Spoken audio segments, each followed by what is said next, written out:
뭐 주식, 채권, 뭐 부동산 이렇게 나누는 것들은 되게 좋은데 얘네들은 돈이 묶일 수 있잖아요. 뭐 주식은 쉽죠. 사실 보면 3일 있으면 들어오니까. 그래서 현금화 시킬 수 있는데 주식을 그렇게 건들게 되면 언제든지 건들게 되면 그러면 우량주 투자, 장기적인 투자에 대한 그런 명분을 잃어버리게 되잖아요. 지금 말씀하신 것처럼 저는 그걸 개인적으로 저수지라 그래요. 그건 뭐냐면 현금성 자산이 있어야 돼요. 반드시 현금성 자산이. 그러니까 예금을 예. 이렇게 해놔야 된다. 근데 그 예금도 그냥 6개월, 1년 묶여두는 것도 거의 그렇잖아요. 6개월, 1년.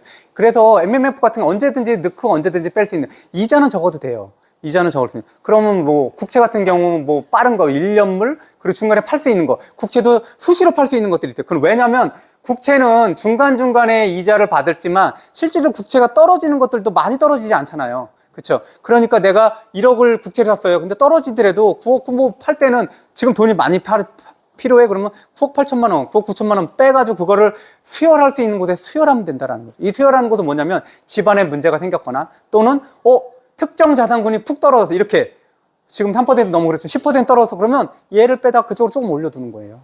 그렇죠? 근데 얘가 또 이런 게 반대로 주식이 어떤 경우에는 삼성전자 어떤 경우에는 그런 경우는 별로 없지만 한 1년에 한두 번 있을까 말까 하루에 한 10%가 올랐어요. 그런 경우는 거의 없어요. 그러면 거기서 조금 빼서 현금통 자산도 옮겨놓는 거예요. 그렇게 발작 비슷한 그런 자산군이들이 올라가는 경우가 있어요. 내려가는 경우가 있고. 내려가는 경우는 현금성 자산을 조금 정리해서 일로 오는 거고, 올라가는 경우는 여기서 좀 덜어서 현금성 자산. 현금성 자산은 늘 있어야 돼. 왜 현금성 자산이 필요하냐? 그 저수지가 왜 필요하냐? 얘네들이 망가지는 걸 막을 수 있어요. 얘네들이. 왜 그러면 사람들이 요번 장에서 아파트를 투자했던 사람들은 왜 거의 7, 80% 망했냐? 뭐냐면 저수지가 없었던 거예요.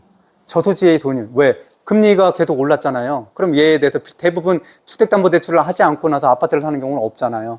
근데 얘가 이자가들이 굉장히 많이 올랐잖아요.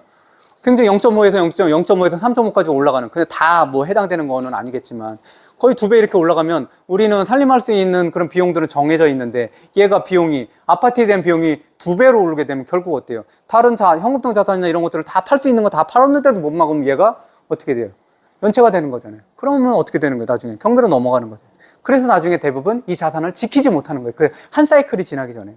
그래서 한 사이클이 지나고 나서 이렇게 크게 무슨 경제적인 변동이 있을 때 그 자산을 구입해서 이 사이클이 지나갈 때까지 자산을 보유만 해도 이 사람들은 나의 자산 정도의 수준은 이만큼 올라가 있어요. 왜냐하면 다른 사람들은 올라가는 것 같았는데 다 떨어져 있다니까 지금요.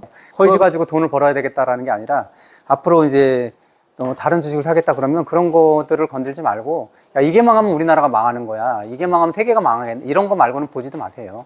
그러지 않으면 안전한 투자를 마음이 불안해도 못해요. 그리고 그것만으로도 충분히 부자가 될 수 있다니까요. 근데 사람들 안 믿어요. S&P 500을 가지고 투자하면 부자가 될 수 없다고 생각하는 것 같아요. 우리나라 부자의 개념이나 전 세계 부자의 개념들이 대부분 13억이잖아요. 100만 장자라는 게 별거 없잖아요. 그 13억이라는 것들도 실질적으로 한 20년 전 정도의 복리효과면 충분히 가능한 금액이거든요. 어렵지 않게 가능. 거기다 부동산 정도면 그거는 그래서 그거에 야 이게 더 손실이 날까? 이게 더 이익이 날까? 이런 데 고민하지 마시고 그 방향을 이제 딱 잡는 게 중요해요. 카카오를 파느냐 네이버를 파느냐는 하나도 중요하지 않아요.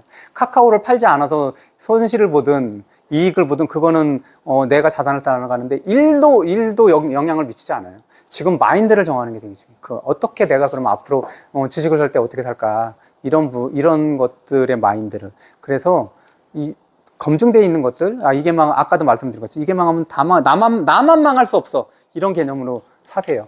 그래서 국채 같은 경우 나만 망하지 않는 거잖아요. 내가 국채를 샀는데 거기에 대해서 이자를 돌려 못 받거나 원금을 돌려 못 받으면 그 나라 망한 거잖아요.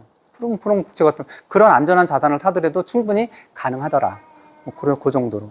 그래서 내가 100만 원 가지고 주식을 샀는데 그게 500만 원 가지고 올라가면 내 원금이 500이라는 생각을 가지고 있단 말이에요. 그렇죠?